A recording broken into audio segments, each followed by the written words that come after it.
Hola, buenos días, saludos especiales a nuestros suscriptores allá en Panamá. Mi nombre es Mauricio Choto Cruz, yo soy el gerente de Conexis. Los acompaño hoy desde San José de Costa Rica.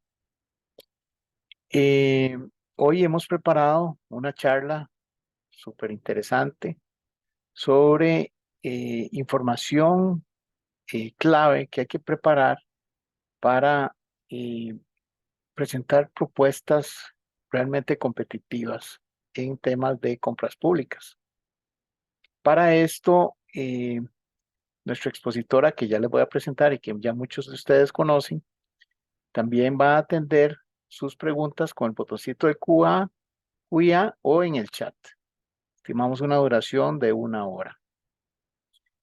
La doctora Katia Lee, nuestra facilitadora de hoy, ella es una reconocida especialista en compra de contrataciones públicas, es escritora también en este tema. Recientemente tuvo una última publicación sobre el texto único de la Ley 22 y es una instructora y conferencista muy reconocida, entonces estamos en las mejores manos para que aprovechen y hagan sus consultas. Para los que están conociendo Conexis y para los que ya son clientes de nosotros, eh, nos especializamos en temas de inteligencia comercial en Costa Rica, Panamá, República Dominicana y ahora estamos ya ingresando en el mercado mexicano. Y quería compartirles un minutito de algo. Déjenme, déjenme poner aquí en la pantalla de algo de México para que vean que es bastante interesante lo que estamos haciendo allá y ya está a disposición de nuestros suscriptores y de cualquier empresa, tanto en México como Costa Rica, Panamá, República Dominicana, que quieran ingresar o ver oportunidades de ese mercado. Aquí en los reportes inteligentes ahora tenemos México. Si doy para mí, por ejemplo, oportunidades de mis productos y servicios, ya voy viendo el detalle de información. En este caso estamos viendo información de compras del gobierno federal a nivel nacional y funciona exactamente igual que Panamá. Aquí me dice qué fue lo que encontró, incluyendo un código de un producto. Me aparece, voy a hacer esto un poquito más grande, perdón, voy a hacer esto un poquito más grande. Está 125. Me aparece el detalle del proceso de compra para ver las fechas clave y demás. Detalle de productos, aquí me encontró que yo haya puesto agua bidestilada con su código y me facilita, igual que en Panamá, ver fácilmente quiénes son los proveedores previos de ese producto con esa institución, cuál es el precio unitario con el que han sido contratados en las diferentes presentaciones y muy fácilmente yo puedo hacer un breve estudio de mercado de ese producto, viendo todos los compradores y diciendo quiénes son los compradores clave para mí, que los puedo ver muy fácilmente, puedo ver inclusive quiénes son, ¿verdad? Los mayores compradores, cada cuánto compran y demás. Y lo mismo puedo hacer con los competidores, ¿verdad? ¿Quiénes son las principales empresas que están proveyendo este producto al gobierno? Y aquí puedo ver ese ranking de proveedores y analizarlo para competir mejor. Ahora, una cuestión interesante que ya está también en Panamá es el Conexis GPT que llamamos el GPT, que en este caso se los voy a presentar rápidamente con la ley de adquisiciones de México.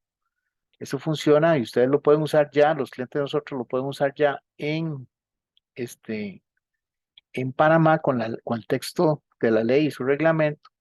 Pueden ver tanto preguntas que ya vienen definidas como esto, que es la Junta de Aclaraciones. Entonces, esto es un sistema que me ayuda a mí a estudiar, a entender eh, consultas legales, ¿verdad?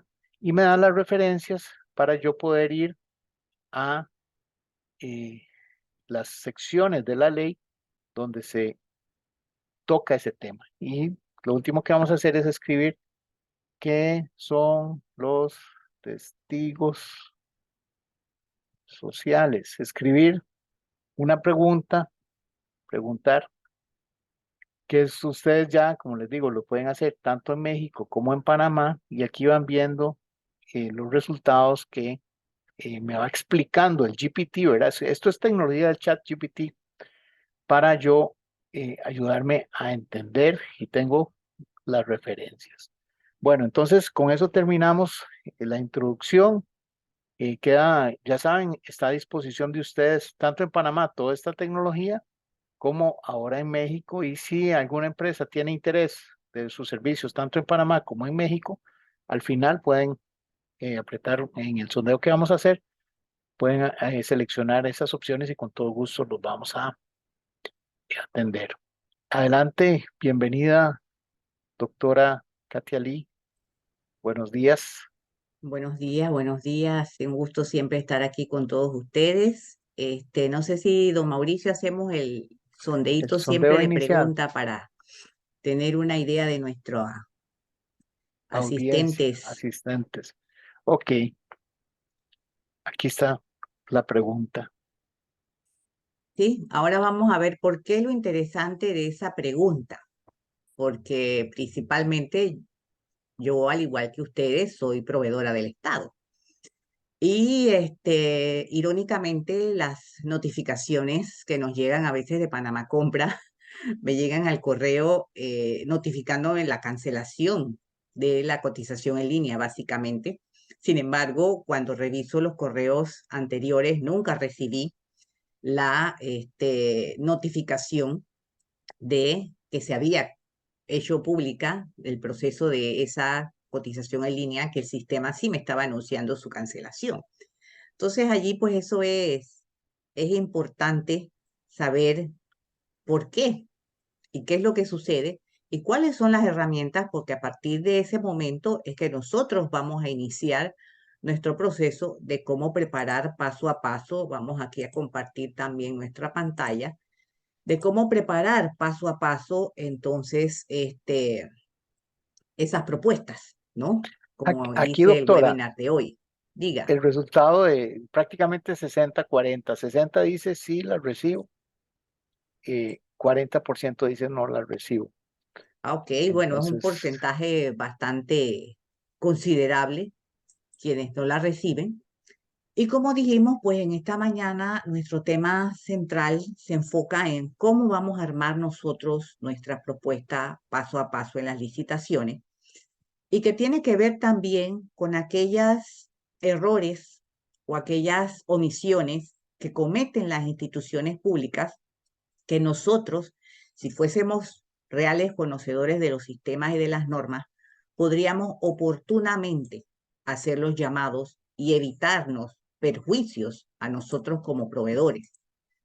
Entonces, nuestro primer paso para realizar una propuesta de manera correcta tiene que ver con nuestro estudio de mercado, pero esto evidentemente va unido a conocer a tiempo las convocatorias.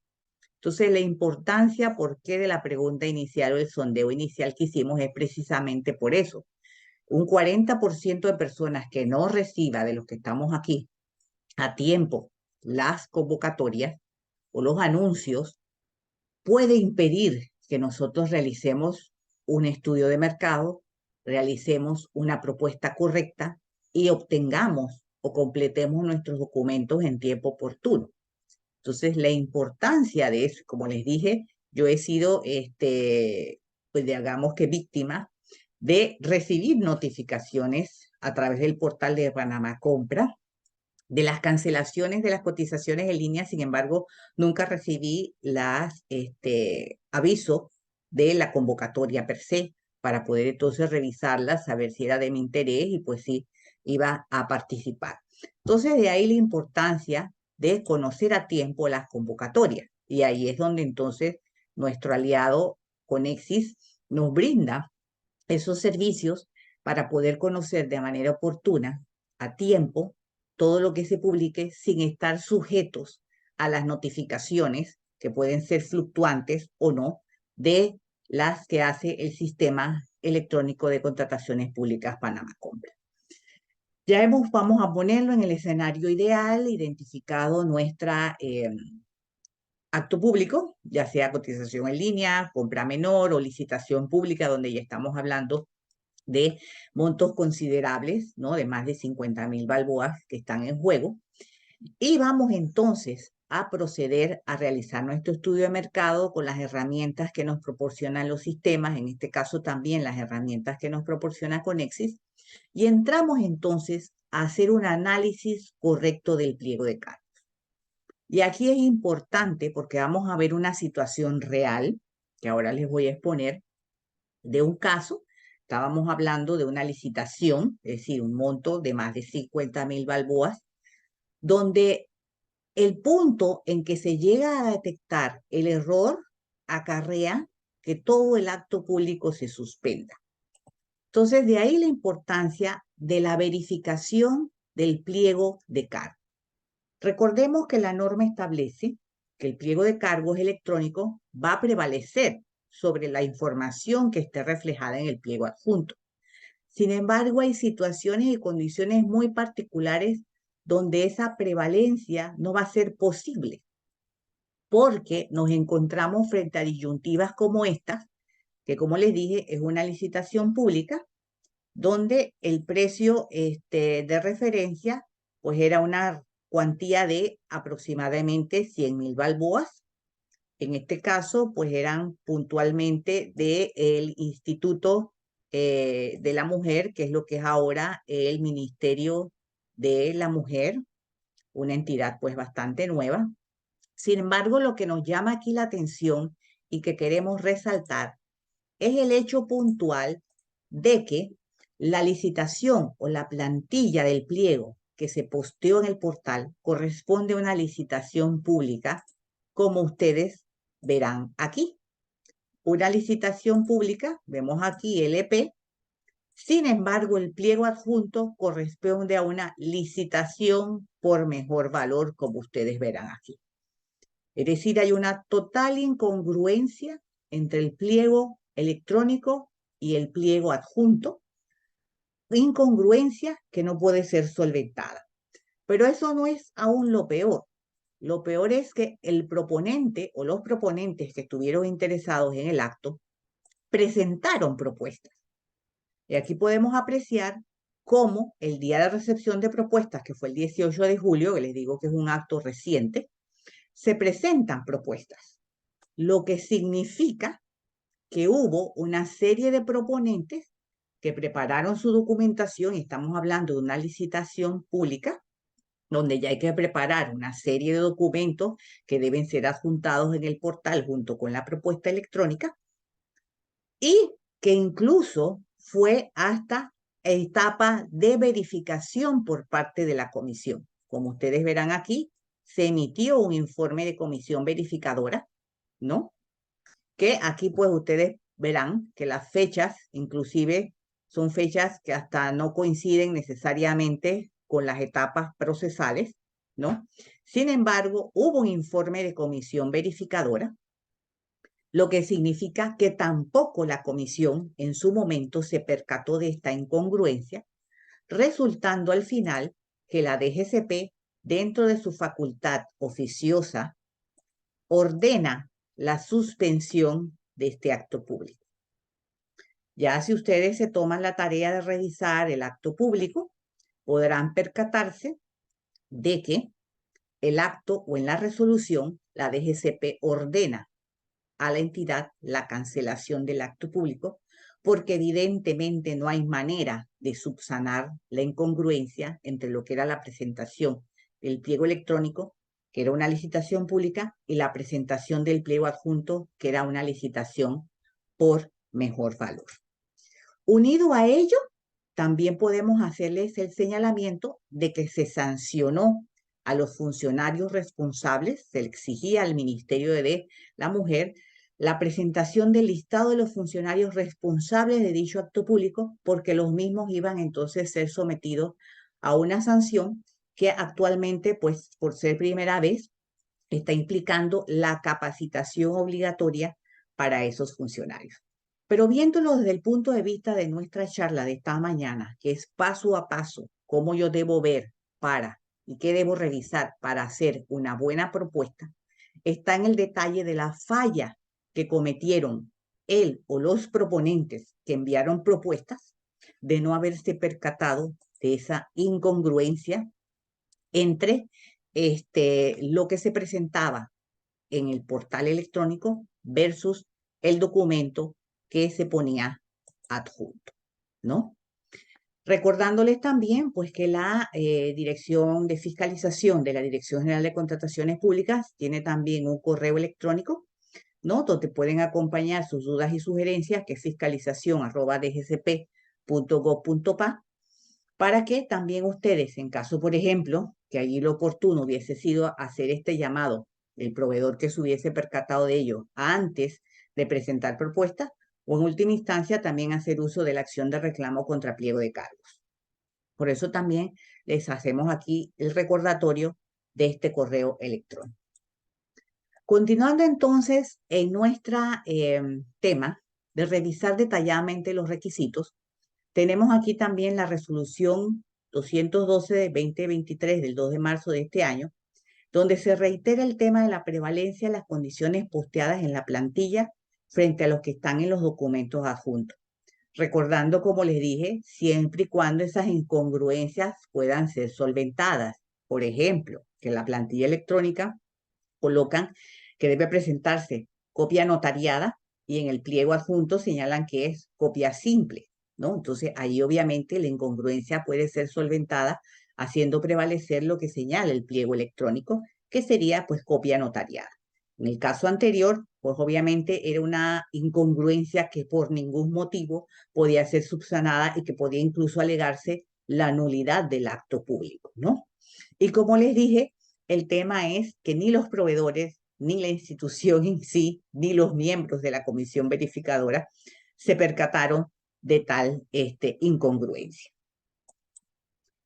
Revisar primero con detenimiento los requisitos de la plantilla electrónica. Entonces recuerden que dentro de la plantilla electrónica están divididos en una serie de documentos que son los que vienen obligatoriamente posteados en el sistema, ¿no? Que decimos por default, que son los obligatorios que ya el mismo sistema trae y que la institución simple y sencillamente considera si son subsanables o no son subsanables. Dentro de esos requisitos, pues tenemos definitivamente el certificado de existencia del proponente, su cédula, registro público, el poder de representación en el acto si existe, los salvos de la DGI, del Seguro Social, la declaración jurada de medidas de retorsión, idoneidad de la Junta Técnica de Ingeniería o Arquitectura si cabe, ¿no? Obviamente si estamos frente a una obra, el aviso de operación, la incapacidad legal para contratar, salvos del Ministerio de Ambiente, o la carta de compromiso verde. Vamos a hacer aquí un alto en el tema, por ejemplo, porque una de las preguntas que pusieron iniciando la sesión en el chat tenía que ver con la incapacidad legal para contratar, que ya ese tema también lo hemos abordado en sesiones anteriores, pero vamos a hacer un poquito aquí la explicación en el sentido de que a pesar de que este requisito aparece aquí posteado, como dijimos, y eso lo trae automáticamente el sistema, no es algo que las instituciones incluyen, sino que ya viene en el sistema, no es que tú tienes que presentarla como un documento adjunto. Aquellos que son proveedores y han cargado sus propuestas saben que cuando van a iniciar el ingreso de una propuesta en el portal, les aparece un mensaje donde se dice el tema de la declaración jurada, ¿no? De incapacidad legal para contratar, y que ellos simple y sencillamente tienen que marcar el cuadrito y poner aceptar, y eso automáticamente genera electrónicamente dentro del sistema esa declaración, ¿no? Entonces ya con esa declaración es suficiente para comprobar que efectivamente pues se ha cumplido con este requisito. para aquellos que son servidores públicos y cargan actos en el sistema, se podrán percatar que efectivamente ese requisito aquí siempre viene que no es subsanable. Y ya es por el tema de que no es subsanable, efectivamente, porque automáticamente el sistema lo genera. Si yo como proveedor voy a cargar una propuesta y no lleno ese requisito, el sistema no me va a dejar avanzar al paso de tener que llenar mi propuesta, llenar mi precio de referencia y mucho menos cargar los otros documentos. Entonces, de ahí el hecho de por qué lo solicita el sistema, sin embargo, el sistema lo genera de forma automática. Ya cuando llega el momento del acto público, entonces la institución, al abrir las propuestas de los proponentes, hay una sección que dice abajo en la parte azulita, ¿no? Declaración de incapacidad legal para contratar, y allí ellos le darán clic y se desplegará el certificado que genera el sistema de manera automática en relación a que la persona pues ha suscrito esa declaración. Entonces, por eso el hecho de que aunque aparezca aquí afuera externamente en el portal, no es que hay que adjuntar un documento adicional. En cuanto a los otros requisitos obligatorios que vienen posteados, pues también hemos hablado en otras ocasiones sobre el certificado del Pajisalvo de la Caja de Seguro Social y el certificado de no obligado. Ahora vamos a avanzar un momentito más adelante en el tema que nos acaban de hacer una pregunta. Sin embargo, sobre el certificado del Pajisalvo, y especialmente, como ustedes ven aquí, hemos mostrado las dos opciones para aquellos que generan certificado de Pajisalvo. Ustedes verán que el certificado en sí no trae el nombre de ninguna institución a la que va dirigida, sino que simple y sencillamente es un certificado de manera genérica. No obstante, los certificados de las declaraciones de no obligado, pues sí se personalizan, como diríamos, a la entidad a la cual va dirigido. Sin embargo, en el momento en que se va a presentar una propuesta, ¿no? La DGCP ha dicho ya en pronunciamientos anteriores, remitiéndose, aquí tenemos la vista de nuestro requisito dentro de la plantilla electrónica, que nos dice que se presentará pues el pajisalvo de la cuota obrero patronal de la Caja de Seguro Social, si la cuota a través del original, copia simple o copia digital, emitido por la Dirección General de Ingresos de la Caja de Seguro Social o en su defecto mediante original, copia cotejada, copia digital de la certificación de no cotizante al régimen de seguridad social emitida por dicha entidad. Y la DGCP se ha pronunciado, como vemos aquí, también en una resolución reciente, señalando que como vemos el requisito no establece que el certificado, particularmente como vimos en la filmina anterior, que es el certificado de no obligado, no tiene que ser dirigido a la entidad licitante. Usted puede utilizar el certificado que va dirigido a otra entidad cuando va a presentar su propuesta en el acto público. ¿Por qué? Porque la DGCP señaló que en ese requisito no se establece que tanto el pajisalvo o en su defecto el certificado de no cotizante debe estar dirigido a la entidad licitante. Por tanto, esta dirección confirma lo actuado por la entidad. En este caso, era un acto público que se le había adjudicado a un proponente en el que él había juntado un certificado de no obligado dirigido a otra entidad que no era la entidad licitante. La persona o la empresa que perdió presenta una acción de reclamo y la DGCF dice que no es motivo para rechazar o considerar no válido ese certificado de no obligado simplemente por el hecho de que esté dirigido a otra entidad. ¿Por qué? Porque el requisito, como lo describe la plantilla, no solicita, ni exige, ni obliga que esté dirigido a una entidad en particular. Entonces, usted puede usar el pajisalvo del certificado de no obligado que ve dirigido a otra entidad para el acto público respectivo, obviamente siempre y cuando esté vigente, ¿no? Entonces, eso es importante que ustedes lo tengan en cuenta. Y ahora después, más adelante, vamos a ver otro aspecto importante de que las instituciones no pueden poner restricciones a estos requisitos. Porque ustedes se preguntarán, bueno, que si entonces la institución más abajo en otras condiciones me coloca que el pajisalvo del certificado de no obligado tiene que ser dirigido a la entidad licitante. Entonces, esa condición es ilegal. Y vamos a ver después unas filminas más adelante por qué. El requisito aviso de operaciones. Acuérdense que estamos revisando los requisitos que guardan relación con las condiciones o los requisitos generales que vienen posteados en el portal. Y en esta ocasión nos referiremos al aviso de operaciones. En el caso del aviso de operaciones, la DGCP dice que el aviso de operaciones debe ser aportado o deberá acreditar que tiene autorización para ejercer dicha actividad comercial, ya sea a través del aviso de operaciones o de cualquier otro medio de prueba idóneo, cuyas actividades declaradas en el mismo deben guardar relación con el objeto contractual. Entonces, el resaltado que hizo la DGCP en esta resolución 710 de este año, que también es de junio, lo hizo en relación precisamente a una acción de reclamo que presentó un proponente que perdió porque el acto había sido adjudicado a una empresa que no necesariamente en el aviso de operaciones aparecía expresamente las actividades a las que se dedicaba. Entonces, ustedes ven, y a veces uno da por sentado o pasa por alto, leerse con detenimiento estos requisitos que postea el sistema ya de manera obligatoria, porque asumimos que son los mismos y que es la misma frase repetitiva que hemos visto en uno u otro acto hace un mes, 2 meses, 6 meses atrás. Sin embargo, es importantísimo que ustedes lean con detalle esos requisitos y no den por hecho de que ustedes ya lo conocen. Entonces, aquí vemos que esto fue también una modificación que introdujo la DGCP en esos requisitos posteados por ellos, de que puede ser a través del aviso de operaciones o cualquier otro medio de prueba idóneo cuyas actividades declaradas en el mismo deban guardar relación con el objeto contractual. Por ejemplo, aquellas empresas que están ubicadas en zona libre, que están ubicadas en las zonas especiales, como la zona de Panamá Pacífico, o en las zonas que están exentas de impuestos, como también la ciudad del saber, ¿no? A ellos no se les emite un aviso de operaciones.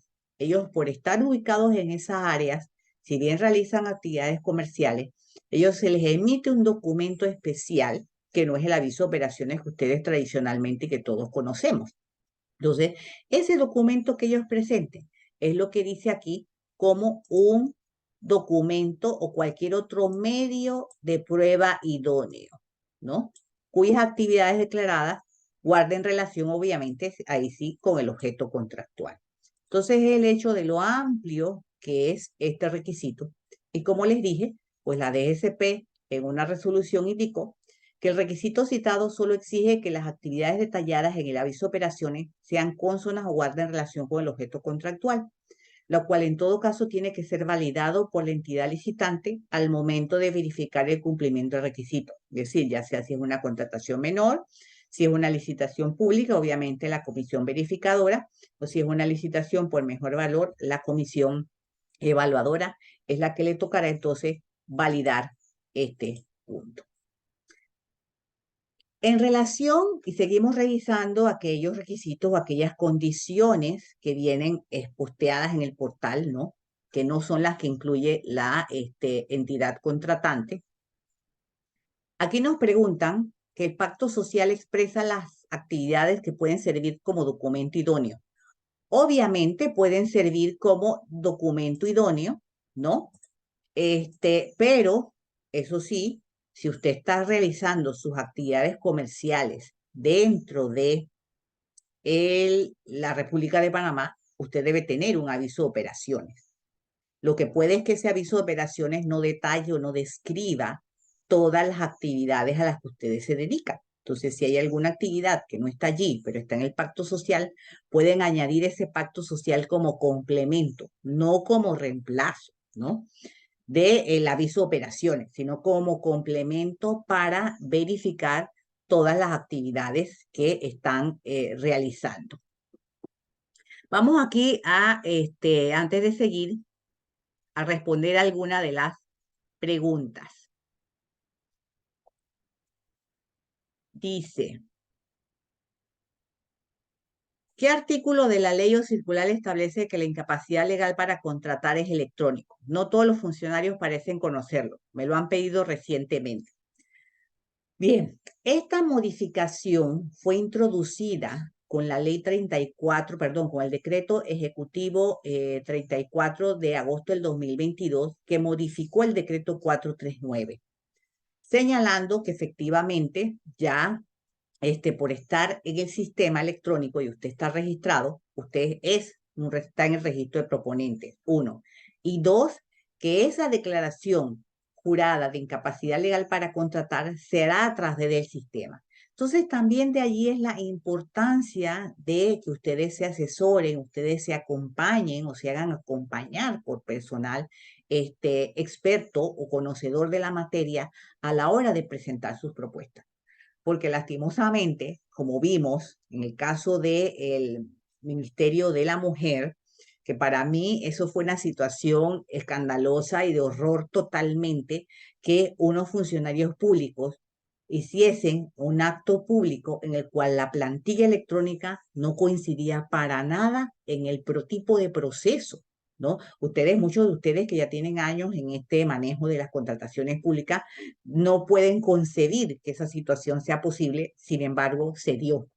Y se dio la deficiencia tanto por parte de la institución como por parte de los proponentes que presentaron oferta y nunca se percataron de esa situación, sino que lo vieron totalmente normal y nos podemos horrorizar de esa situación. Sin embargo, es una situación real y bien reciente, ¿no? Entonces, el hecho de que nos dicen pues que efectivamente los funcionarios parecen no conocerlo, pues tristemente es así, y de ahí también es parte de la capacitación que las instituciones deben recibir, ¿no? Eh, si ya esa nota tiene una validez de un mes, me imagino que se refieren a la validez de un mes de la nota del certificado de no obligado, ¿no? De la Caja de Seguro Social, pues obviamente ahí ustedes tienen que actualizarlo, ¿no? Porque la norma sí dice, o el pliego de cargo señala que tiene que estar vigente al momento de la presentación del acto público. Lo más que pueden hacer, como es un documento, si la institución lo pone como subsanable, es presentar un certificado o una certificado no obligado o un paz y salvo no vigente, y eso les da la oportunidad de poderlo subsanar, preveyendo siempre y estando seguro de que es un documento que la entidad puso como subsanable, y estableciendo entonces el tiempo de subsanación, que puede ser de 1 a 3 días. ¿Dónde consigo esa nota de la incapacidad electrónica? Bueno, como les dije, está en el decreto 34 del 2022. E igualmente pueden revisar en la sección de Panamá Compras, en la sección de normativas. Ahí está un apartado que habla sobre las normas, sobre las circulares, sobre los comunicados. Ahí pueden revisar y pueden encontrar esa información. Es verdad, aquí nos dicen que en el certificado a veces se emite o se coloca de manera expresa si es para cobrar una cuenta o si es para un acto público, pero como ustedes verán, el requisito, como lo postea el portal de Panamá Compra, no especifica ninguna de esas condiciones. Por lo tanto, la entidad para el acto público no puede restringirlo o poner condiciones a ese requisito. Ya obviamente, si usted va a presentar una cuenta con su gestión de cobro, su factura electrónica, ese certificado de no obligado ya ahí sí tendrá que ir dirigido a la entidad a la cual usted está presentando la gestión de cobro. Debe estar vigente, y como les dije, pues ahí en la pregunta, evidentemente abajo también el Seguro Social coloca si es para el cobro de una cuenta, pero eso ya estamos hablando del cobro de cuentas. Aquí es el requisito como lo presenta el portal para la relación de la propuesta. ¿Quién define qué es un medio idóneo de prueba? Bueno, ahí mismo, como dije en la resolución que puse el portal de Panamá Compras, la DGCP, es la que señaló que es la institución licitante o la entidad licitante la que va a determinar o establecer si es un medio de prueba idóneo. Entonces, allí sí es como quien dice un poquito subjetivo de los funcionarios que tienen que revisar la propuesta o de los miembros de la comisión que tienen que revisar la propuesta. Estos documentos u otros medios de prueba idóneo deben ser emitidos por el Ministerio de Comercio e Industria o cualquier otro documento sería válido. Es que eso va a depender de qué tipo de documento es. Les dije, si es, por ejemplo, una certificación de una empresa que se encuentra en zona libre, que se encuentra en el área Panamá-Pacífico, ellos tienen sus propias entidades que emiten esa serie de documentos. Vamos entonces pues a continuar con esta presentación. Si algún documento proviene del extranjero, cumplir con la autenticación. Esto es algo también importante, porque a veces los proponentes, y se los digo porque he recibido consultas sobre ese tema, omiten este detalle. Entonces, es importante que si ustedes, por ejemplo, en los requisitos están solicitando una carta de referencia o una carta de garantía o de que usted es el distribuidor autorizado en Panamá y dicha notificación, comunicado o carta o certificación viene del extranjero en un idioma distinto al español, debe ser traducido por un traductor público autorizado en la República de Panamá. Adicionalmente, pongamos que viene en español, obviamente no hay necesidad de traducirlo. Pero si viene entonces del extranjero, ahí pues debe contar también con su sello de la postilla o estar debidamente legalizado. Y recordar que cuando ustedes van a escanear esos documentos para ajustarlos a su propuesta, tienen que escanear tanto la parte tras del reverso como el anverso, ¿no? Es decir, la parte de enfrente y la parte de atrás, para que conste efectivamente si el sello de la postilla está en la parte del reverso de ese certificado, ¿no? Y así lo han dicho la DGCP en consultas, reiterando incluso precedentes o señalamientos del Tribunal Administrativo de Contrataciones Públicas, ¿no? Porque esta es una nota importante y recordemos que lo que está posteado aquí en la plantilla electrónica, todo eso forma parte del pliego de cargos y que son requisitos y condiciones que deben los proponentes cumplir. Condicionamiento de los requisitos mínimos obligatorios. Esto es otro aspecto importante que la DGCP incluyó hace un par de meses este requisito o esta condición, ¿no? Y que lo hacen después de todo ese listado de requisitos obligatorios que vimos y antes de que la entidad empiece a llenar, porque estos requisitos que están aquí son algunos que ya la entidad unilateralmente decide colocar o postear. Entonces, dentro de estas condiciones, hay situaciones en que las entidades condicionan o le ponen restricciones o le agregan requisitos adicionales a los requisitos que están arriba. Y la DGCP ya ha dicho que las entidades contratantes no deberán modificar, adicionar o condicionar los requisitos mínimos obligatorios previamente establecidos en la sección, precisamente esa que acabamos de ver, de otros requisitos. Es decir, aquí en otros requisitos no pueden incluirle condicionamientos a los requisitos que vimos en la sección de arriba, ¿no? Porque eso se va a considerar que puede usted interponer una acción de reclamo o utilizar el correo que les di de fiscalización@dgsp.gov.pa para hacer los llamados de atención para que la dirección de fiscalización entonces haga llamado a la entidad y ordene la modificación de esa restricción que le están poniendo, ¿no?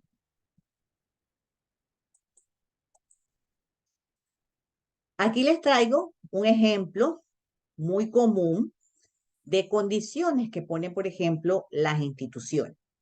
Recordemos que el formulario de propuesta ya es el formulario electrónico que viene en el sistema que ustedes como proponentes completan.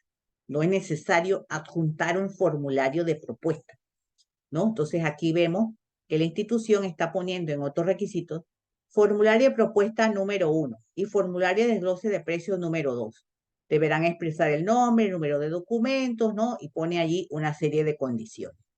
Otra condición que a veces ponen es, por ejemplo, que las medidas de retorsión debe ser la certificación emitida con fecha anterior a la generación o a la publicación del acto público. Aparte arriba piden la cédula de identidad personal, entonces abajo ponen, vuelven nuevamente, repiten, cédula de identidad personal debidamente notariada, o sea, condicionan o le ponen requerimientos adicionales a los requisitos que están descritos ya en la parte superior. Eso entonces es contrario precisamente a lo que dice esta nota de que las instituciones no deben hacer. ¿Cuál sería, por ejemplo, una manera correcta? Cuando la institución solicita el desglose de precios, porque el desglose de precios sí es algo diferente al formulario de propuesta. Entonces, ya en el desglose de precios donde yo voy a detallar, ¿no? Situaciones de, vamos a decir que es una construcción que cuesta $700,000. En ese desglose de precios yo sí voy a hacer mi relación de esos $700,000, cómo van a cubrir los distintos renglones de los trabajos que quiere la entidad que se realice. Entonces, esa es la manera correcta. No como el ejemplo de arriba, el punto 4, donde nos está pidiendo un formulario de propuesta adicional o adjunto al formulario de propuesta que emite el sistema. Y así lo dice, por ejemplo, este comunicado del 20 de mayo del 2022, ¿no? Donde la DGCP les hace referencia a las entidades que eviten el uso del formulario de propuesta contenido en el capítulo 4 del pliego de cargos adjunto o cualquier otro documento similar para establecer manualmente la propuesta económica de ese proveedor. Y esto viene a tener relación, que aquí les traigo, por ejemplo, una muestra de un fallo que hubo del Tribunal Administrativo de Contrataciones Públicas de junio del año pasado, en el cual había una discrepancia para aquellos que cargan propuestas, ¿no? Por ejemplo, del precio de referencia o el precio propuesto que estaba incluido en la plantilla electrónica, es decir, en el formulario de propuesta, que es ahora el formulario del documento válido, versus el documento adjunto, porque la institución estaba solicitando formulario de propuesta, ¿no? Adicional. Entonces, aquí el proponente, pues, cometió una equivocación al presentar en el documento adjunto como precio de oferta $17,095,84, cuando su propuesta electrónica o su formulario de propuesta electrónica hablaba de 17,062 con 22 centavos. Entonces, aquí vemos que hay una incongruencia. Sin embargo, en ese caso, el Tribunal de Contrataciones Públicas, porque obviamente quien perdió presentó un recurso de impugnación para decir que la propuesta era no tanto onerosa, sino que era indeterminada, porque había dos precios diferentes lo que estaba ofertando el proponente. Pero en este caso, el tribunal dijo que los datos introducidos por el proponente en el sistema electrónico manifiestan su voluntad y por tanto prevalecen sobre los documentos adjuntos cuyo contenido sea distinto o contrario. Entonces aquí vemos, ¿no?, los errores que a veces se cometen y que pueden, por ejemplo, en este caso, dilatar el proceso de una manera significativa, porque ya cuando estaba adjudicado, pues se presenta un recurso de impugnación, se suspende el acto hasta que el tribunal falle, ¿no? Porque la entidad pidió un formulario de propuesta adjunto y ahí pues el proponente cometió un error humano en colocar un precio distinto a lo que reflejaba la plantilla. En este caso, fue beneficioso para la entidad porque el precio del portal era inferior al del precio del formulario adjunto. Sin embargo, puede haber situaciones en que sea la inversa, ¿no? Y ahí, pues, obviamente, la institución estaría perdiendo porque tendría que pagar un poco más. Sin embargo, el que prevalece es el precio ofertado en la plantilla electrónica. En los casos entonces de las contrataciones menores, también les quise traer esta nota importante que aparece en relación a la prevalencia o preferencia que deben tener las entidades al momento de validar un acto de contratación menor, es decir, de menos de 50,000 balboas, en el sentido de las AMPYME y de las empresas locales, que también es importante porque este cintillo o este llamado de atención no aparece en las licitaciones públicas, solamente aparece en las contrataciones menores de las cuales muchos de ustedes participan en mayor grado, ¿no? Entonces, tener en cuenta ahí el hecho de, uno, mantener su aviso de operaciones actualizado efectivamente con el lugar donde ustedes tienen ubicado su comercio, porque las empresas locales bajo ciertas condiciones tienen preferencia a la hora de ser adjudicados, ¿no? Y que no necesariamente tiene que ver con el precio más bajo, porque la norma habla de un 5% de diferencia, inclusive superior al precio más bajo. y se tendrán prevalencia las empresas locales y también las MIPYMES, ¿no? Entonces, es importante que tengan en cuenta esta consideración. Vamos entonces ahora también, ya hemos revisado y repasado aquellos aspectos trascendentes que guardan relación con los requisitos generales o los requisitos que vienen posteados ya por default o de forma obligatoria en la plantilla. Pero vamos también ahora a ver aquellos otros requisitos que las instituciones agregan ya de manera independiente. Tenemos la presentación de muestras. Recordar que aunque las propuestas se envíen de manera electrónica, eso no impide que las instituciones puedan solicitar muestras. Y obviamente la muestra es física. Lo que sí debe hacer la entidad es, primero, colocarlo correctamente en el pliego de cargos y indicar la manera, el tiempo o el momento en que deben ser presentadas esas muestras, ¿no? Entonces aquí, por ejemplo, esta institución colocó: las empresas participantes deberán presentar la muestra solicitada, en este caso pantalón de dama, pantalón de caballero, desde el momento de la publicación, es decir, desde el aviso de la convocatoria, hasta el momento de la apertura, a las 10 de la mañana del día del acto público. La muestra debe venir debidamente identificada con el nombre del proponente y número del acto público. Obviamente, ya en esa muestra usted nada más lleva lo que le están solicitando, porque ya electrónicamente usted envió su propuesta, que será abierta en el momento en que el sistema electrónico ha sido pues marcado para la apertura de las propuestas. Pero entonces es importante que recuerden que, aunque sean propuestas electrónicas, eso no desvirtúa el hecho de la posibilidad de que las instituciones puedan solicitar muestras de los productos, obviamente cuando el acto así lo requiere. Revisar con detalle los formularios adjuntos. Esa es otra falla que he visto que incurren con frecuencia los proponentes, ¿no? Por ejemplo, que no revisan aquellos formularios que vienen adjuntos en el pliego, ¿no? Sino que simplemente se circunscriben a llenarlos sin revisar, como quien dice, la letrita chiquita que viene abajo. Y esto lo digo porque cuando la institución postea en el portal electrónico un requisito y hace señalamiento de ver el formulario del capítulo tal en estas secciones, luego de que ha descrito su requisito, se entiende que esta especificación está incluido, forma parte de la plantilla electrónica, es decir, de los requisitos que hay que de forma obligatoria cumplir, porque recordemos que va a prevalecer lo que esté en el portal electrónico frente a lo adjunto. Entonces, si en el portal electrónico me está diciendo que yo tengo que ver o revisar el formulario X que aparece en el pliego adjunto, yo tengo que hacerlo y leer, como les dije, cuidadosamente estas observaciones que vienen en la parte inferior de muchos de esos formularios. Y el caso que les traigo es porque en este caso particular, en este acto en particular, la institución se tomó el trabajo de llenar este espacio que está aquí. Hay instituciones que no le ponen el tiempo de vigencia de las cartas comerciales, bancarias, de experiencia, ¿no?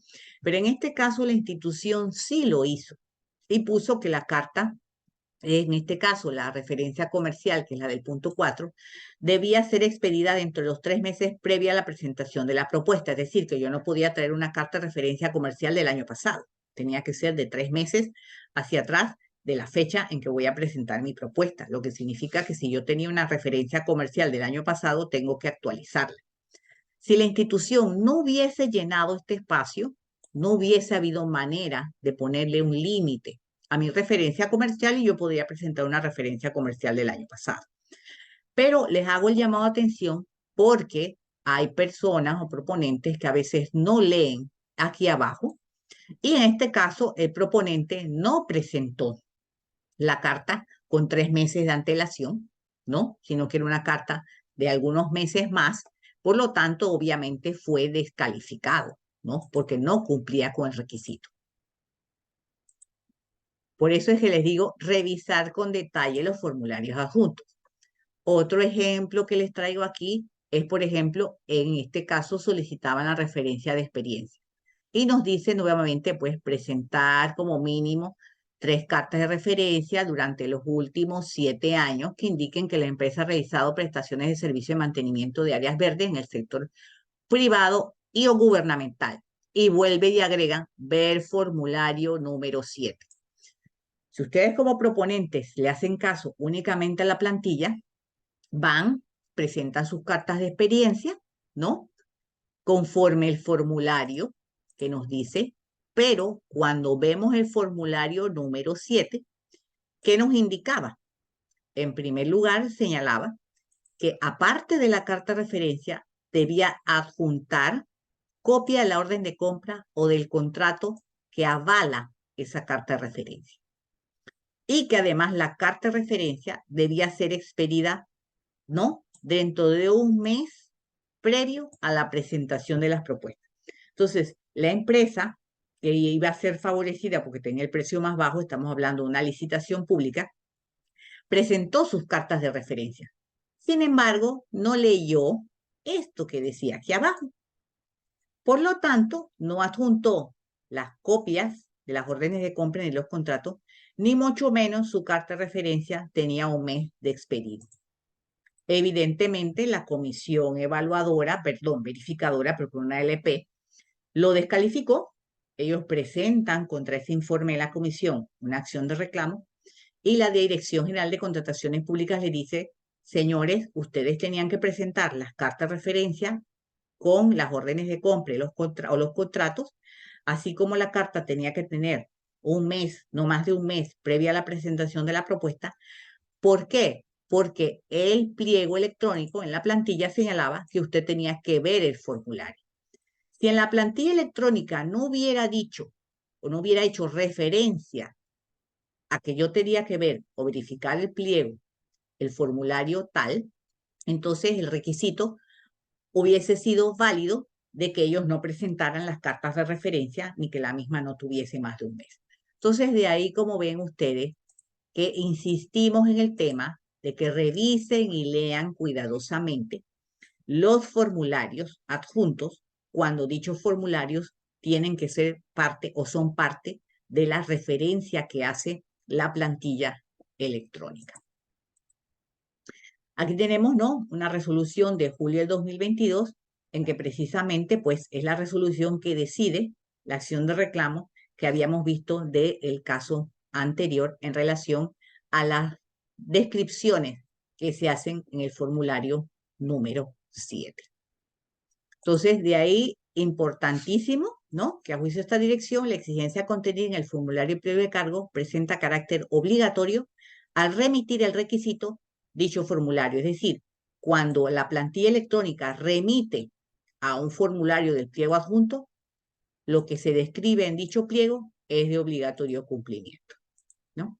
Y de ahí, pues, también la importancia de que ustedes siempre consulten una opinión experta como la revisión final de sus propuestas, que como les digo yo siempre a mis clientes que me vienen a buscar para presentar una acción de reclamo o un recurso de impugnación, señores, ustedes, lo ideal hubiese sido que me contactara para revisar sus propuestas antes de presentarlas, porque en muchas ocasiones incurren en esas fallas y como ustedes ven aquí, lo que yo les he traído no ha sido temas teóricos o que me he inventado, sino que son situaciones reales que a lo largo del tiempo se me han presentado y que he querido esos defectos o esos errores, ¿no?, que aunque dicen que uno no aprende en cabeza ajena, pero tristemente a veces, obviamente a veces hay que hacerlo para aprender de las experiencias de otros y que tenemos más que todo pues la oportunidad y el escenario de poder compartir esas experiencias con ustedes. Vamos a ver entonces en estos últimos 2 minutitos que nos quedan, si podemos responder alguna de nuestras preguntas, porque yo sé pues que este es un tema que a muchos de ustedes les interesa. Nos dicen, el problema es que el formulario electrónico, el espacio es muy reducido y no se puede incluir las características del ofertado para que la institución sepa que se cumple con las características solicitadas. Es verdad, es cierto, porque a mí me ha ocurrido que no puedo escribir mucho. Entonces, si yo voy a adjuntar un formulario de propuesta, no es que lo esté adjuntando porque la institución me lo está pidiendo de manera obligatoria, sino porque yo quiero voluntariamente hacerlo. Pero en ese caso, si lo hago como proponente, tengo que tener mucho cuidado de replicar de manera adecuada lo que ya yo llené en la plantilla electrónica, para que precisamente no haya estas incongruencias, que en muchas ocasiones son situaciones que nuestros competidores utilizan como una herramienta para poder ver cómo nos tumban esa adjudicación. ¿Cómo la institución se da cuenta que no permanecen en la misma dirección que señala el aviso de operaciones? No es que la institución se dé cuenta que no permanece en el mismo domicilio. Lo que yo les estoy recomendando es que mantengan su aviso de operaciones actualizado. ¿Por qué? Vamos a dar el ejemplo. Estamos en una contratación menor. Hemos dicho que las empresas locales tienen preferencia para la adjudicación siempre y cuando cumplan con todos los requisitos del pliego de cargo. Vamos a poner el caso de que es el municipio de David que está realizando una contratación menor. Mi empresa físicamente la tengo ahora en el municipio de David, pero resulta ser que el aviso de operaciones nunca lo actualicé y aparece, por ejemplo, que está inscrita en el municipio de Bugaba. Y resulta ser que yo perdí la oportunidad que el municipio de David me adjudicara esa contratación menor porque mi aviso de operaciones dice que está domiciliada en Bugaba, cuando debe habérsele dado preferencia a la empresa local. Entonces, si yo hubiese estado actualizado mi aviso de operaciones, entonces allí evidentemente yo puedo demostrar que ese es mi domicilio y que yo tenía derecho a que se me adjudicara esa contratación menor porque cumplía con los requisitos y mi precio no excedía el 5% del precio de la propuesta más baja. Entonces, la única manera legal de que una institución o de que un proponente valide o compruebe cuál es su domicilio es en el aviso de operaciones. Independientemente de que esté desactualizado o no, es válido lo que está en el aviso de operaciones. Entonces, de ahí la importancia de que ustedes siempre mantengan actualizados sus avisos de operaciones. ¿Qué pasa con los precios de nuestro proveedor? Es necesario exponer una información que debe ser confidencial. Bueno, en ese sentido no entiendo bien la pregunta de cuando los precios de nuestro proveedor es necesario exponer una información confidencial. Se supone que los precios ofertados no son confidenciales. El precio que usted oferta es un precio que es público y que se va a abrir en el momento en que el acto pues es abierta a las propuestas, ¿no?